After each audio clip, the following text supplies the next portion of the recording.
Hello, my friends, and welcome back to FISHTORY. I'm Alexander Williamson, and you are in good hands today. We are going to be answering one of the questions that I get asked more than anything else in the 7 years of this channel's run, and that is, how do I quarantine? Which fish should I quarantine? And, do you quarantine? How long should it be? All that kind of stuff. So let's just jump in right now. And, you know what I look like. I'm in the middle of some dental work, and so I feel like I might be talking a little funny, so pardon that for the moment. And if you see images of pretty fish rather than my face while I'm talking, I hope you will not be offended. I just have a lot of fun B-roll lately that I feel like I wanted to share. So let's get into it, and I will be answering the question that everybody asks me, which is, well, do you quarantine? And if you watch the channel and you're an astute observer, you may already know the answer to this, but you may not know the full answer and the circumstances in which I will or won't quarantine. Because if you've watched the channel, you know there's times I do, there's times I don't. So, starting off this thing, the most important factor of anything going on when you're getting a new fish and introducing it to an existing tank, an existing population of fish, is to know where that fish came from. Is it from a trusted source, for one? Did they quarantine it? Did they get it before they had it through a transshipper or through a middleman? Or did they get it straight from the wild or straight from a breeder? And if it's from a breeder, is that indoor breeding, or is that like a wholesaler that's selling tons of fish outside in Indonesia or Taiwan or, wherever it may be, but where it's in an open pond and anything can fall in and there is a whole ecosystem. Those fish are eating pellets and flake food or whatever they may be raised on, but there's also insects, there's also worms and nematodes, and there's also little skin flukes and all sorts of other issues that have to be treated generally before they're shipped out. And also, beyond all of that is, how stressed is that fish already? And, when you receive fish, when you do an unboxing, a lot of times you're going to see that the fish is completely gray or translucent, kind of a whitish color, especially if you're doing it through the mail, but even sometimes when you're just taking a ride home from the fish shop. And all of these are hints at, what's going on with the fish. Another major hint, and hopefully something you can avoid, is from buying from sources where you see that the fish are already having issues. If you open up your bag once you're home, and hopefully this is why you observe your fish really closely at the store if you're buying them from a local store, or if you're taking that huge chance and buying from a big chain box store, or maybe that's the only place you have nearby, and you want some community fish at a good price kind of thing. In those cases, I would always quarantine. And, the way I set up a quarantine tank is, like I said, it's based on how much stress that fish can tolerate, knowing the species, how fragile they are. If they're rated as a difficult fish to keep, then there's probably a good chance that, they do need some time to acclimate to your water, which is going to be different than the water that they were just in. And no, I don't generally have a tank sitting around, and I know a lot of people probably only have 1 or 2 aquariums, and you don't have a big fish room where you're prepared to set up, a 20-gallon aquarium for every group of neon tetras you get in, right? But I've learned over the years that it's that group of little neon tetras that is going to bring in the most issues time after time. Pretty much any little social fish, any schooling or shoaling fish, especially if it's inexpensive, that tells you a lot about how it was grown right there. It was either grown in a farm in mass amounts and they have lots of babies, it's a dense environment, or they were caught in the wild and, they're in a dense environment there. They go to a shipper, some pass away, some are medicated if the shipper is interested in doing that. And then they come to, a distributor either in their origin country or they are shipped directly here to a wholesaler or distributor. And then sometimes they go to another one within the U.S. and then to a pet store and then to you. Now, buying online is another good way in my experience is, find someone you really trust. Read the reviews. I have a list of folks that I think do a great job. I have also affiliate links and discount codes, which I don't want to hammer on today, because there are lots of folks like, Redfish, Bluefish, for instance, where I will buy my fish and usually won't bother quarantining, to be frank. Dan's Fish, I don't bother quarantining. Now, both those people will tell you, quarantine your fish, you shouldn't risk it. We don't want it on us, you know what I mean? Because fish are always surrounded by pathogens. And despite what a lot of people have been saying on like TikTok and in videos lately, just because you have a natural aquarium or a well-rounded ecosystem, including like plants and the substrate and the biome on a small level, on a fungi and bacteria and microorganism level, even if that is diverse and rich, I am not of the opinion that that is a protection against parasites. The argument that I've been hearing lately is that, well, if parasites were so bad, all the fish would be dead in the wild, right? And the conditions are vastly different in the wild. Despite how much we want to emulate aspects of nature in our aquarium, it's always going to be so different. For one, the amount of water flow, and two, the fact that that fish probably evolved to live in that water situation with those pests that come from that area. When you get to a pet store, you have all the pests from all the fish in any tank that's shared with multiple species. And beyond that, you have the water that came in contact with them in shipping. And when fish are shipped, they get stressed. You've seen how they're ghostly colored and how scared they get oftentimes, and they sometimes even kind of float on their side or seem stunned, seem really hyper, and they'll zip around and you'll hear them bouncing in the bag, things like that. Those are all, not necessarily signs to worry about, but they're signs that the fish is stressed. And in fish and in humans now we're learning that stress is ultimately what governs a lot of our immune system and immune response. So in the wild, if you get a fish, it may be able to live with parasites because it doesn't have any other stressors on it, like its pH being different, its total dissolved solids being a different set of minerals or a different hardness, soft versus hard, or the food that it's eating, its gut biome, all these kind of things.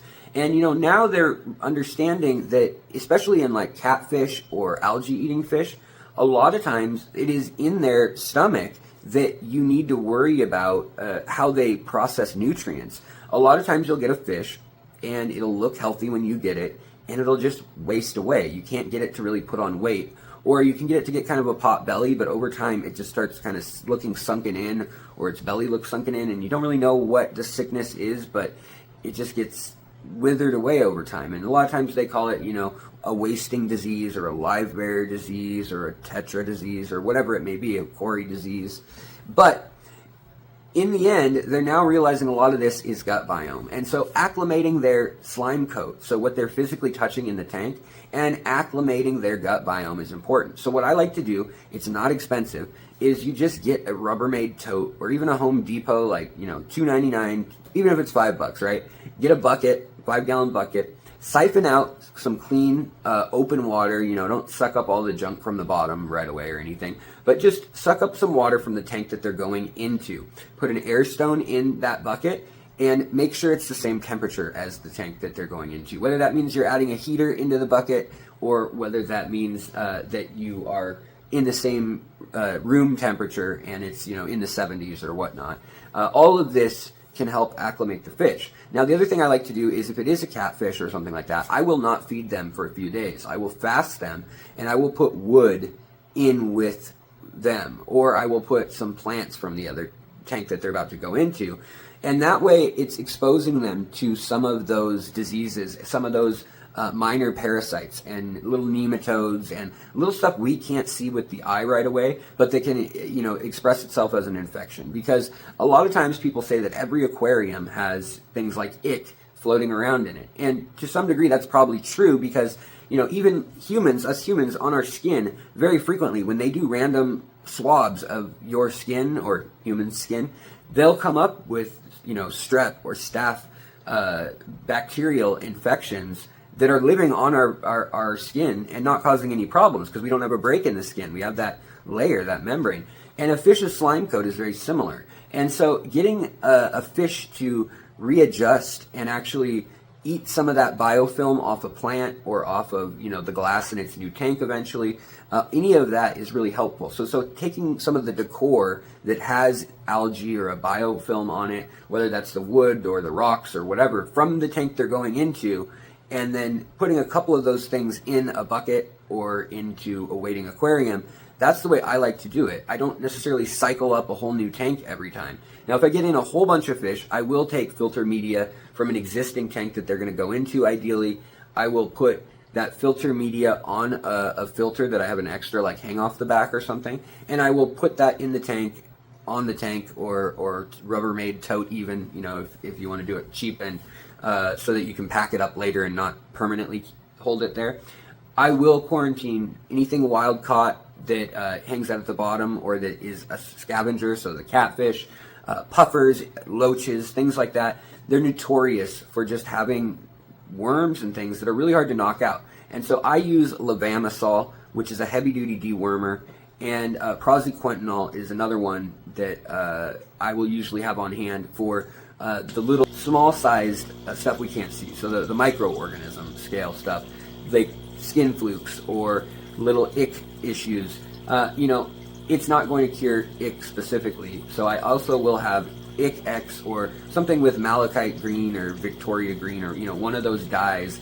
If it's got a blue or green dye to it, it's probably designed to treat parasites. Now, I do not treat my fish other than those ones I just outlined. The ones that hang out on the bottom and that are wild caught or that eat already deceased other fish and shellfish and inverts and things like that. Those are the ones that I will usually give a round of dewormer and actually quarantine.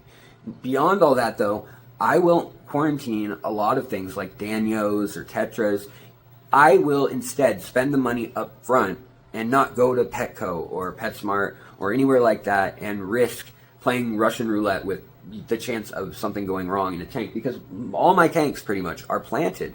And so if something goes wrong, they're so hard to medicate.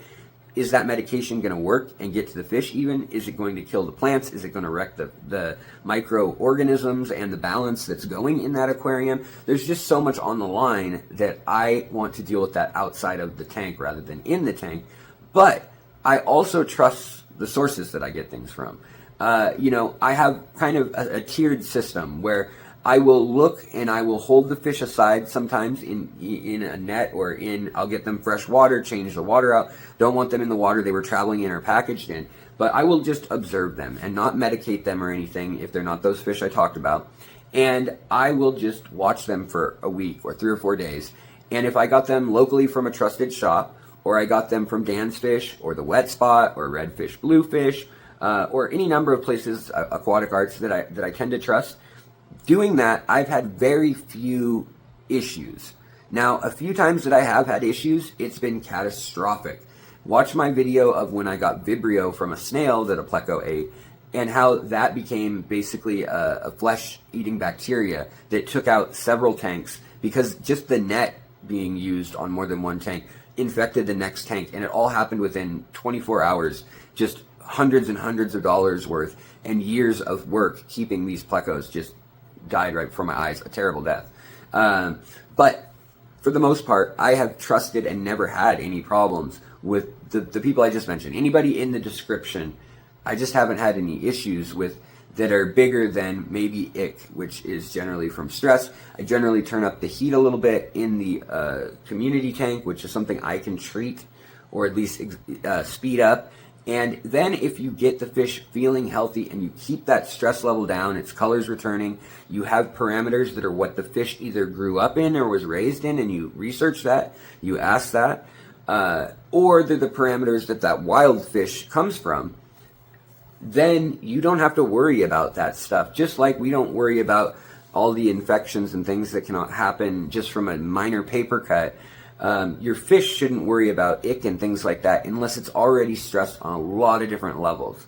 So having good food, botanicals, and, you know, no nitrites, no ammonia, and low nitrates, those are all really key things in my mind. Nitrates have been shown, I just did a video on it, to really cause stress, to show the release of cortisol in fish. And that may not kill them on its own, but it adds to all the reasons that they have immune problems.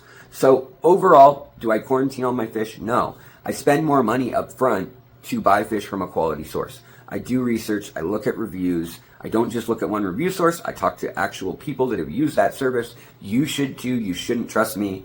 And that's what I do except for those few fish like puffers, loaches, and catfish or plecos, you know, things like that, that are wild caught. If they're tank raised, I go by what the source is doing and kind of trust their recommendations. But other than that, I observe. I don't treat ahead of time. I think we already over-treat with antibiotics and other things, and I don't want to exacerbate that issue in the hobby. I don't want to cause resistant bacterias to treatment either, or ick that doesn't respond to hot temperature, speeding up its cycle and then causing the free-floating ick to die. That's a whole other video. But I hope that this helps you understanding where I stand, and the fact that even paying double for a fish, knowing that that's a good quality fish, that its stress is lower and that its health is better, that its nutrition was better, that its biofilm and slime coat and all that stuff where it was housed the last few months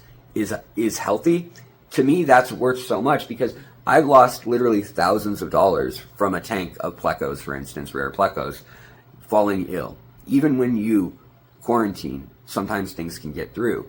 And so really making sure you're doing everything to reduce stress on your fish is going to be the key factor in all of this. Thank you so much for watching, liking, and subscribing. I couldn't do it without you. I know if you made it this far, you're the kind of person who does those things, and I appreciate it greatly. And I will see you guys next time. Take care and have a wonderful day.